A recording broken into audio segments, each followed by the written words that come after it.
Business is FN hard. Business is FN hard. Business is FN hard. Business is FN hard. Business is FN hard. On today's episode, we revisit the conversation we had with Emilio Dela Peña, an entrepreneur from Spain with over 1 million followers on Instagram and TikTok. Creating value content is always amazing because people need it. We don't need more entertainment or silly content. We need more value content that let us learn from the people that know, that have experience. For example, I don't know a lot of things, and I'm always learning from you, from a lot of mentors. And thank you very much for creating this podcast. Get ready to get real, because business is effing hard.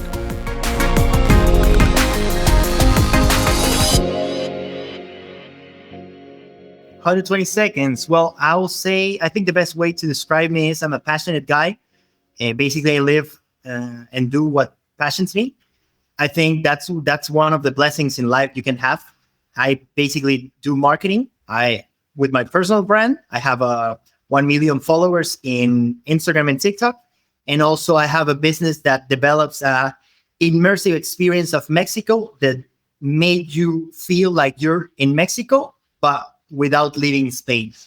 Basically a marketing experience that we will talk about. This is one of my biggest dreams in life. So that's why I'm actually a flight simulator pilot now.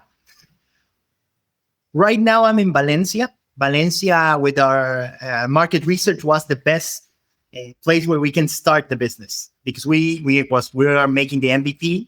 We have to learn. We have to prove that that this investment was correct investment. So that's why we moved to Valencia without knowing anyone. And basically, Valencia has been amazing with us. Right now, I think in the beginning of the business, actually learning from the business. I think entrepreneurship is a great school. It's like the biggest university in life. So basically, what I'm doing is failing really fast and then trying to prove a lot of things really fast. As fast as I can, because we have to know what works. For example, we're trying different types of videos, different types of prices, different types of food, spices, etc., because I think failing is one of the biggest teachers you can have. One of the hardest thing here for me was actually the mindset. I think I have to make better decisions with myself. So basically with myself, with the business that will make the business become what's supposed to be. So this is a fight between me and actually the potential I can have. So I think that's my main issue. I want to fail fast. I want to learn fast of the failure. And I'm also want to have the mental calm to actually accept the failing and keep going. Well, my uniform it's one of the successes from failing. And basically what we have here, it's a 4D experience.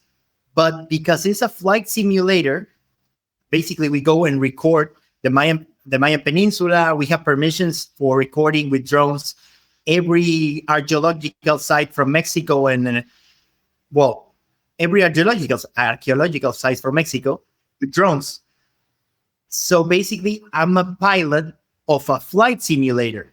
So then we try to build this is the place where we are. We try to build a little airport here before entering the flight simulator. Well, you can see it over here. Actually, we can move, and you can see my flight simulator here. This is the screen, and this is the flight simulator. Yeah. So basically, we are here in the flight simulator. This moves like this. Okay, I'm going to go back. And that's why we have a pilot uniform, because we're pilots of the flight simulator. Makes a lot of sense. We tried different things. So this is not the first uniform we bring. We try, have you seen the waiters from Cancun? So the waitress from Cancun with the sunny shirt and the shorts and all that stuff.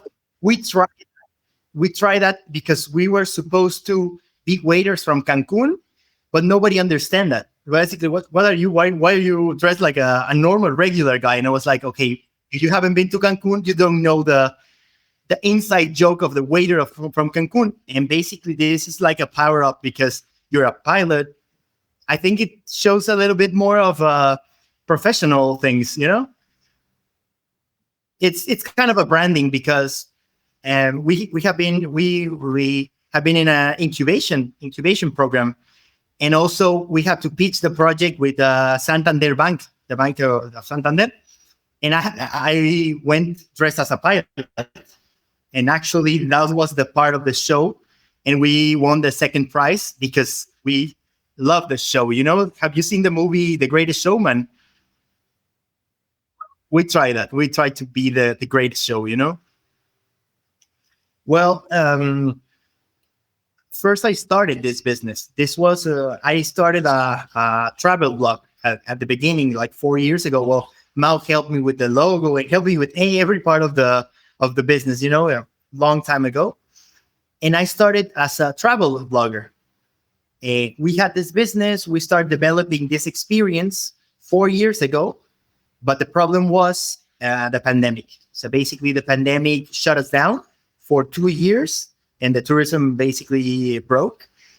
And I started teaching marketing because I was studying a master's in marketing. So basically, I learned from the masters and then start teaching marketing because I thought, well, maybe there's some people that need to digitalize their business or need to learn something from marketing, and I can teach them how to do it.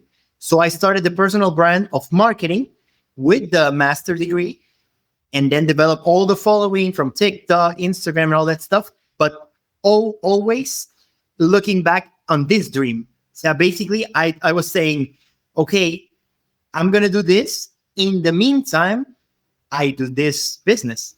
Because when I first record Calakmul, one of the most amazing places in the Yucatan Peninsula, for the first flight simulator, I thought, I'm not going to do anything anymore. I'm just going to do the flight simulator. So basically, it was like a first love at first sight. I hope everyone can feel that strange for a passion of a business, of a work, of a job. I was learning how to make this better. So basically now, both lines cross. And for example, I got the permits. I always recommend to do personal brand. I think it's one of the most amazing assets you can have in 2024. Because, for example, I send message to the tourism secretaries, and that's how I get the permits that has National Geographic or Discovery Channel. I also have the permits to record special sites, natural places, or archaeological sites because of my personal brand. So basically, my personal brand is opening the doors for the flight simulator. And also, I think because this is a marketing experience, I think my personal brand, it's kind of a perfect match between the flight simulator and that. Also, how do you balance? So the question is, how do I balance?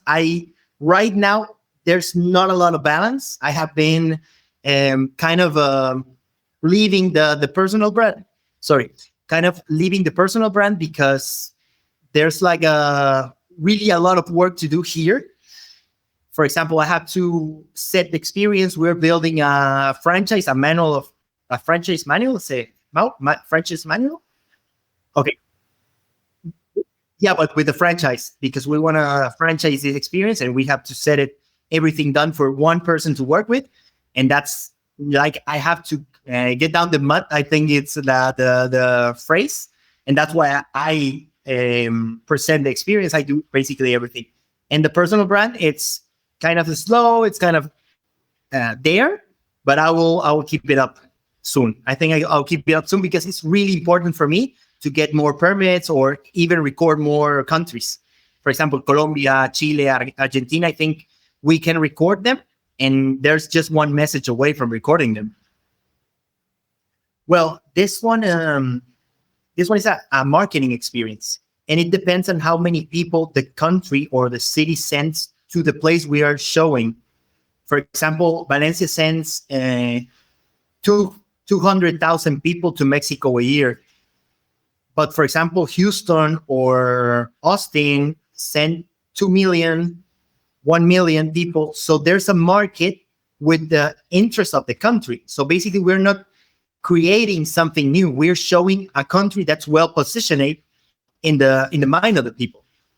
Everyone that wants to be in Mexico, in Valencia, they can come here and actually be in Valencia with us. But what we do here is save the acquisition cost, because the acquisition cost is €1, €1 every person that comes through the door. And with that, we can sell them trips. So that's how we scale the business. We are basically a place that lowers the acquisition cost of the client, has everything in a database, what they like, what places they want to visit. We're trying to do a camera analytics that shows the expressions in the video.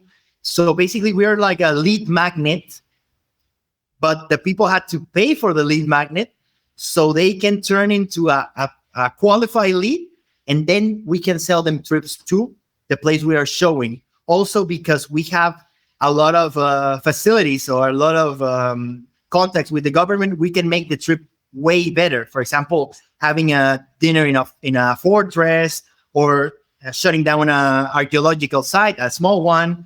We can do trips better than anyone else because the government sponsor us. So basically, what we're trying to do is one experience that that lowers the acquisition cost of the client. You can run it with one person, and then we can sell them trips. The acquisition, the experience by itself, it makes money because the ticket, it's €10, and also the cost of operation is really low because it's a digital product. Actually, we just play the video. That's only what we do. It's like play the video and then just sit and wait till the people come out. So it's really easy, the thing. So that's how we are gonna scale it. We're gonna make a business, the franchise, and also I think the cost is really low to set it up. This one cost me 50,000 euros. 50,000 euros.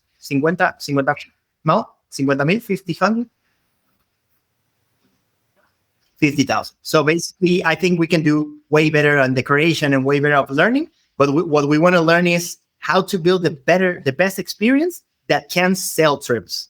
Because when we can sell the trips, we can actually be doing a 10x or 100x with the customer acquisition cost and with what we earn from them. Well, I have here, with 2 months of this. Actually, I thought that the target audience was different from the one that actually comes here. And that was actually what I didn't thought. So I thought that the target market was people from my age and between 29, 28, and 40. I thought that would be my target audience. I thought for me it was really normal because there was like people like me, I know. But in the exercise of executing, my target market or the people that value most my product, it's people from 50 to 60 years old.